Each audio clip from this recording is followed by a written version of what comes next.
Einsteiger-E-Pianos zum kleinen Preis. Man muss sagen, zum relativ kleinen Preis. Denn diese 3 Pianos hier sind im Preis nicht gleich. Vielmehr haben wir eine Staffelung zwischen ca. 500 und 900 Euro. Also dieser klassische Einsteiger-Preisbereich. 2 davon haben wir sogar schon mal getestet. Und 1 ist ein echter Newcomer, ganz neu auf dem Markt. Und zwar in dieser Preisklasse. Das ist hier dieses Gewa-Piano, da kommen wir gleich noch zu. Wir schauen uns hier vor allem die Merkmale an, die zum Klavier lernen und spielen wichtig sind. Mit dabei als Klavierlehrer ist wieder Yassin Korchi von der Online-Musikschule Music to Me. Hallo Yassin. Hallo Jörg. Und ja, du kennst es auch sicher. Du bist glücklicherweise wieder mein Testhase hier und spielst die Klangbeispiele. Und ja, wir befassen uns hauptsächlich mit dem Spielgefühl, mit der Tastatur und dem Klavierklang. Also die Dinge, die eigentlich zum Klavierlernen und Spielen wichtig sind. Die technischen Dinge, die lassen wir erstmal außen vor und die gibt es ja auch schon in den Testberichten. Und ja, wenn du weitere Fragen hast zu diesen technischen Details, dann nutze gerne auch die Kommentarfunktion zu diesem Video oder folge den Links zu den Testberichten. Die findest du in der Beschreibung unter dem Video. Da kannst du dann auch gerne ein Like dalassen, wenn du das Video hilfreich findest. Wir würden uns sehr freuen. Also, befassen wir uns doch erstmal mit den Testkandidaten. Das ist hier einmal das Thomann DP32. Das haben wir vor langer Zeit schon mal getestet. Das ist immer noch auf dem Markt und immer noch ein Klassiker. Ja. Super günstig für irgendwie knapp über 500 Euro. So, dann haben wir hier unser Newcomer, das Gewa DP510. Und ja, der Begriff DP wird Digitalpiano wahrscheinlich, der wird sich jetzt noch weiterziehen.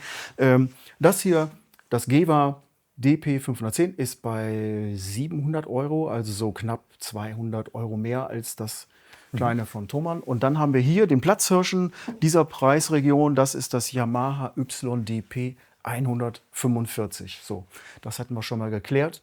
Und ich würde sagen, wir legen direkt los und hören die einfach mal durch. Genau. Dazu würde ich mal sagen, hören wir die uns erstmal so von ihrer besten Seite an. Das wäre der Klang über den Kopfhörer gespielt. Also was hier auch bei diesen Instrumenten beim Üben und Spielen über Kopfhörer hören wird.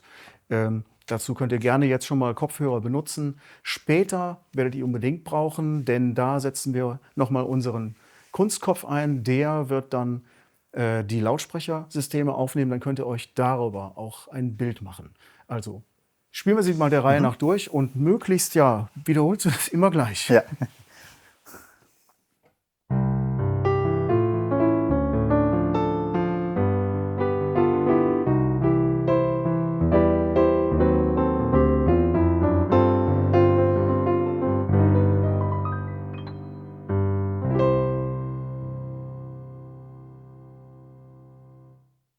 Wunderbar. Willst du gleich weitermachen? Ja. Okay.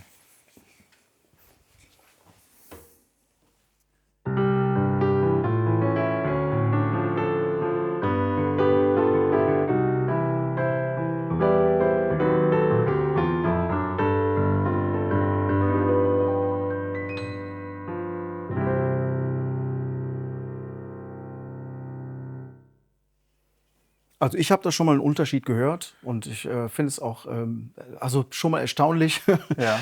weil eigentlich sehen die ja erstmal alle gleich aus, diese Pianos. Und Mehr man oder denkt, ja, weniger, ist ja. alles dasselbe, aber ich konnte jetzt schon mal was, aber da befassen wir uns dann gleich noch mit. Jetzt lass mal hören, was das Yamaha von sich gibt.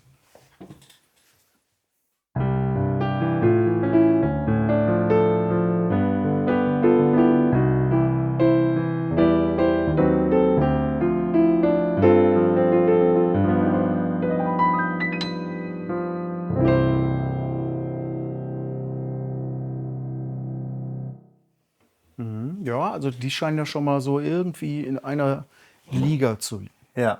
sich zu befinden. Also ich mache noch mal so ein Klassikbeispiel, dann wollen wir was ganz anderes hören. Und mal schauen, ich bin jetzt sehr gespannt.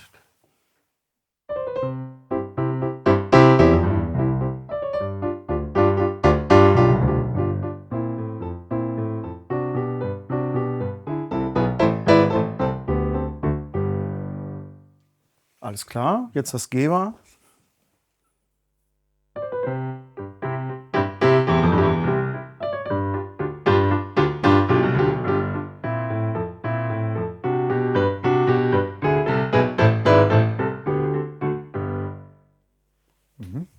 ich einen ganz ähnlichen Eindruck jetzt. Jetzt das Yamaha.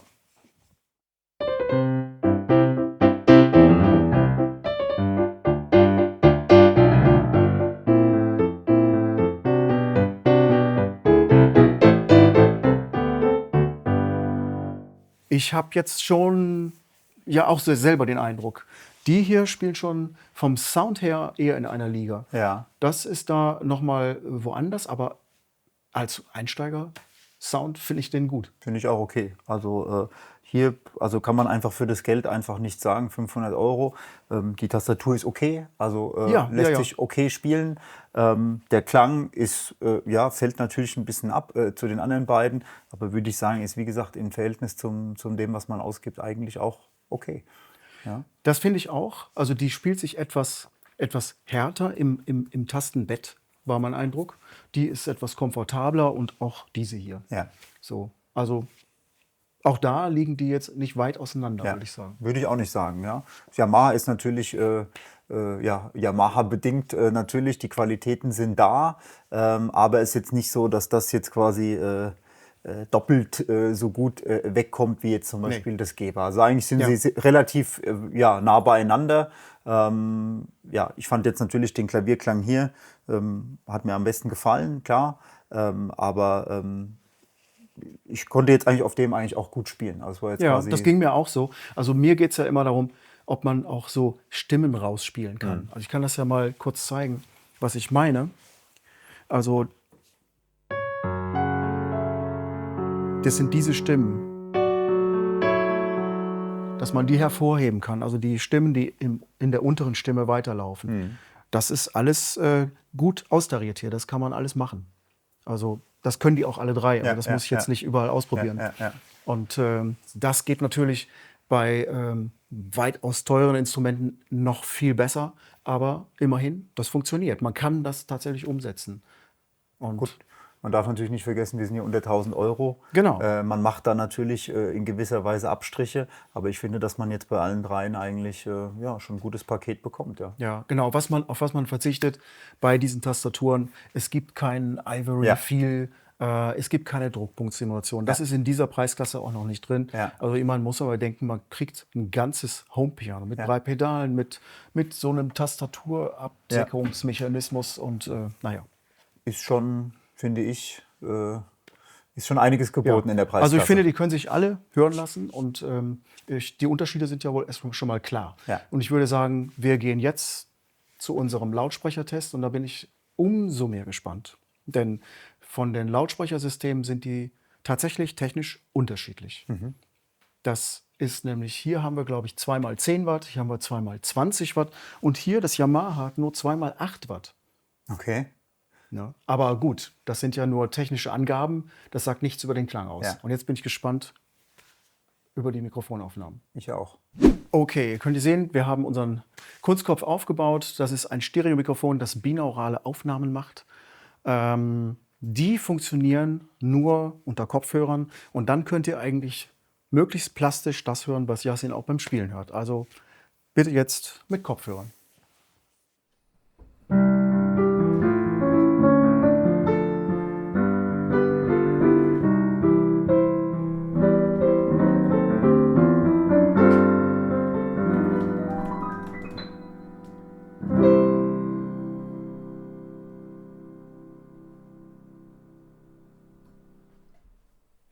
Alles klar, dann machen wir direkt hier weiter.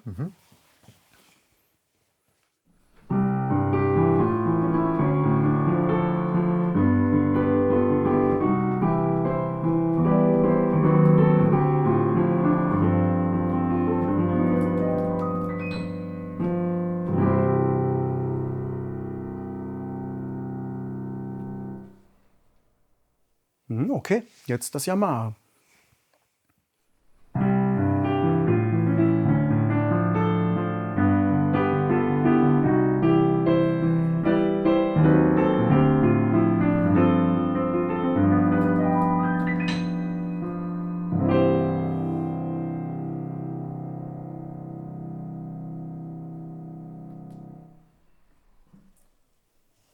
So, jetzt haben wir sie über Lautsprecher gehört. Also, oh Wunder, es klingt anders als über den Kopfhörer. Darüber haben wir ein extra Video mal gemacht. Wie gut können Digitalpianos überhaupt klingen? Und das liegt sehr an der Preisklasse. Das Video blenden wir hier auch ein. Schaut euch das gerne mal an, um auch darzustellen, wie das mit dem Dummy-Head funktioniert. Also, ich konnte da jetzt von der Lautstärke keinen großen Unterschied feststellen. Ich ehrlich gesagt auch nicht. Also für die 2x8 Watt, die das Yamaha hat, fand ich das sogar irgendwie lauter. Ja, Aber es liegt im eher mittigen Bereich. ja. Also hier ist natürlich leistungsbedingt der Bassanteil zum Beispiel auch deutlich geringer. Ja. Trotzdem war hier die Brillanz, die Klarheit der Lautsprecher war besser Aha. als jetzt in den beiden. Ja? Also insgesamt womöglich die Lautstärke war hier subjektiv lauter, aber ich fand, hier habe ich am meisten gehört, was ich spiele, und dementsprechend habe ich Verstehe. mich hier auch mehr, es war mehr Möglichkeit zum Ausdruck zu spielen. Ja? Wobei hier bei den beiden, wo es sich dann schon so ein bisschen mischt, der Sound, so, wo man dann einen Sound kriegt, das ist okay, aber die Feinheiten sind hier schon, muss man schon sagen, ist Ja, schon gut. Nicht nur preislich, sondern auch jetzt Genau. so klanglich, ist schon ein Kostet ja deutlicher. auch knapp 900 Euro. Ja. Ich fand hier tatsächlich den Klang schön ausgewogen. Also Ja. die Brillanz, das stimmt, das habe ich auch so wahrgenommen. Aber trotzdem haben die hier nicht gefehlt. Es hat einfach mehr, einen etwas runderen, also besser abgerundet. Der Ja. Klang war schöner abgerundet. Das habe ich so wahrgenommen. Ja, also sie sind sowieso beide sind ähnlich im Soundspektrum. Ja. Ja. Hier, ich würde sagen, das ist so der Arounder vom Sound. So. Das ist so Ja, genau. die mittlere Position, sagen wir mal. Ja. Und hier bin ich eigentlich auch gut klargekommen, jetzt auch mit, Ja. mit den integrierten Lautsprechern. In diesem Unterschied, muss ich sagen, fand ich hier den Klang wesentlich feiner. Und das liegt, glaube ich, an dem Klavierklang. Der ist hier hochwertiger als hier. Das ist was anderes. Ja. Und ich glaube, ja, dann sind wir eigentlich schon durch mit unserem Test. Und Ja. ich hoffe mal, es hat euch geholfen, die Unterschiede auch rauszuhören. Wenn ihr, wie gesagt, noch Fragen habt, nutzt gerne die Kommentarfunktion zu diesem Video. Wir beantworten eure Fragen sehr gerne. Und ich würde sagen, vielen Dank fürs Zuschauen und bis zum nächsten Mal.